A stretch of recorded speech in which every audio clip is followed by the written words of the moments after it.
Hey guys, Pedro here to do an album review, and today I'm going to be talking to you guys about Monster Magnet's brand new album, Mindfucker. Yes, you heard me right, Mindfucker. Released today, March 23rd, through Napalm Records, and it's been around 5 years since they released an album. Their last one being Last Patrol.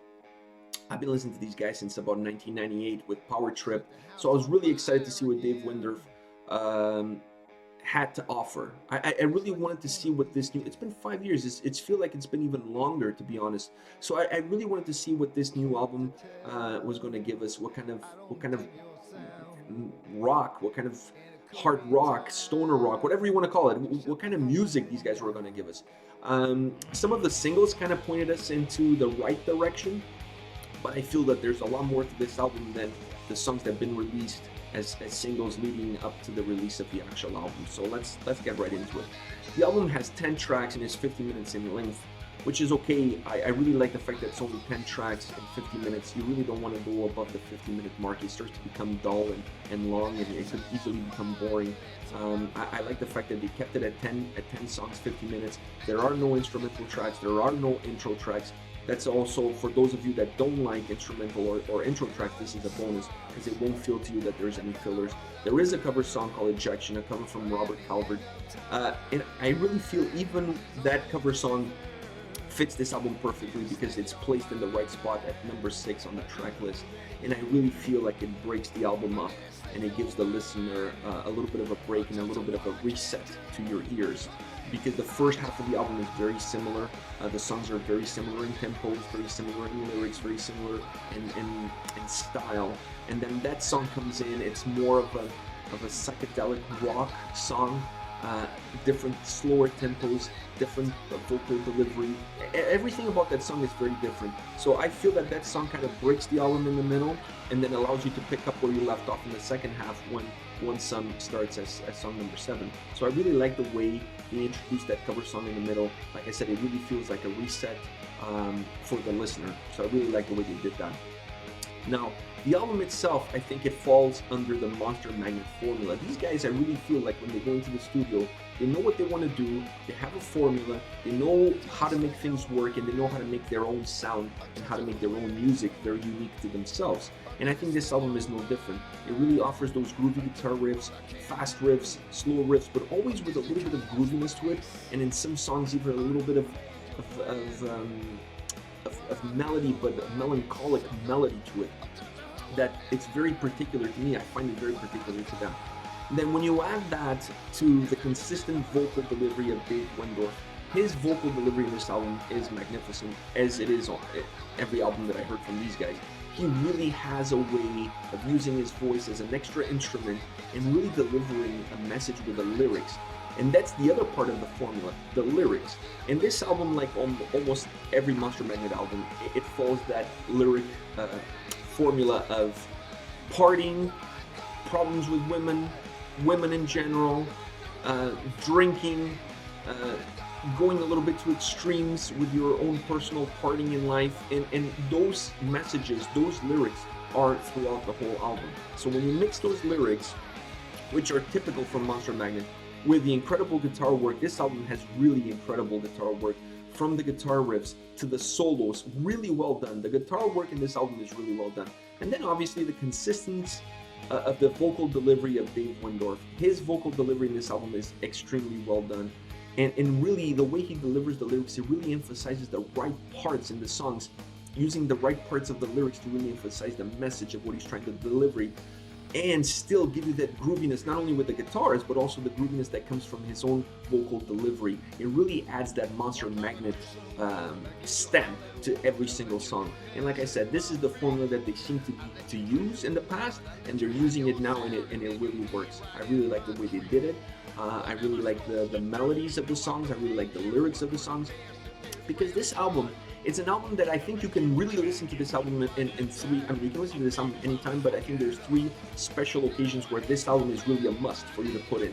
One is if you're having a party. I think if you're having a party, you really want to blast this album, because there's really cool party themed songs, party cool songs, things that that go well with the vibe of a party with people drinking, smoking, and having a good time. So I really feel that this album really fits that mold of a party album, something you want to play when you have friends over and you're having a good time. Another time is when you're traveling. This is also an album that it's so easy to listen when you're driving. It has that vibe to it, old school rock and roll that you can just really blast it when you're on the road. And then last but not least, I think this is also an album that you can really enjoy when you're on your own and having more of an introspective moment, maybe with a cool beverage or something else that makes you relax. I think this is also an album that lends itself to be the appropriate mood setter and soundtrack for a day like that. So to me, this album falls under those three parameters where you can really enjoy it under those three parameters, perhaps more than any other parameter. But this is an album that I feel that if you enjoy old school rock and roll, if you enjoy stoner rock and roll, if you enjoy psychedelic rock, I think this is an album that you're going to really have a fun time listening to it. And not only from the guitar part perspective of the music being really well written in fast tempos and cool guitar riffs and grooviness in the guitars, but also from the lyric perspective. I really enjoyed the lyrics in this album because they really gave you some cool hooks and some catchy chorus here and there that you'll find yourself singing those songs even hours after you stop listening to the album. Now, as far as my favorite tracks, I kind of had a problem with those favorite tracks because there was a few tracks that I really liked because they really gave me something different. So I really had a hard time picking my favorite three tracks. The first one that I picked was Onesome.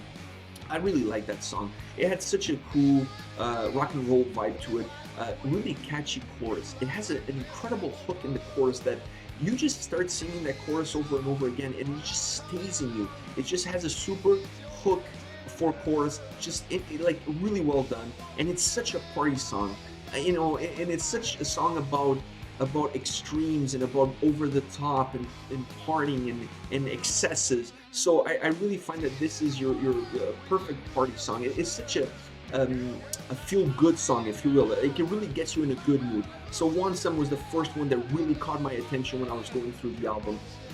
The one that spoke to me above all others, at least at the first time listening to the album. Then after I listened to the album a couple of times, there was two that I had to mention. One is called Rocket Free. Super fast, cool guitar riffs throughout the whole song. Once again, super catchy chorus and lyrics. It's really easy for you to pick up the lyrics super quickly and start singing along with the song. It also has a killer solo. This song has perhaps not the best solo of the album because there is some really good solos in I'm God, Drowning. All of those songs have some really cool solos, but this one has a really cool solo because of where it comes in the song. It fits perfectly with the melody of the song, with the lyrics of the song. Another song that lends itself to be a good party anthem.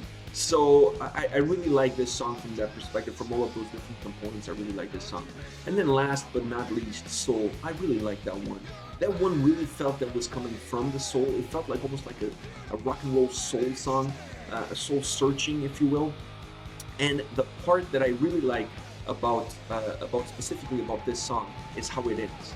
It ends with a super cool guitar solo that then tracks into some incredible feedback coming from the amps, like just really old school stuff that you don't see as much anymore in songs, where the song finishes off with a super cool solo and then you hear all this feedback kicking back in and the guitar just jamming still to it and all this feedback. I really enjoy the way they finish this song. To me, the end of this song really is what sold me on the whole song, because the song felt very similar to Rocket Free in terms of the guitar tempos and even somewhat in the lyrics, very similar, but the way it finished with such an like with that brutal solo and then the feedback coming in and then slowly the feedback dying out, you know, really cool, really well done.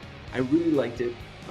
Overall, I really feel like this album is an album that they put together in order to be able to play these songs live, because I really felt after I heard the whole album, and I listened to this album 3 times now, so after I heard the whole album, I really got the vibe that this album was designed to be played live, because all these songs really, I think they would all sound really cool in a live atmosphere, even though it's a great listening experience on CD or MP3, whatever it is that you decide to listen to. I really feel like this album was really meant to be played in a live setting, in a live arena, in a live atmosphere, because I really think though those kind of cool riffs, those kind of cool solos, a song like Soul that ends with that guitar feedback, I think that would be such a cool thing to listen to in a live setting. So I really think, besides their formula that I explained to you guys at the beginning, I really think this album has really been designed with the idea of playing these songs live and not just creating the album and having a studio album, because it really felt like something that is really calling to be played in front of an audience. And that's it. That's my take on Mindfucker from Monster Magnet. I really want to hear from you guys though. Are you guys fans of the band? You heard the album. What do you think of this album? What do you think of the band? Please let me know in the comment section below. I'll be looking out for those comments. Take care.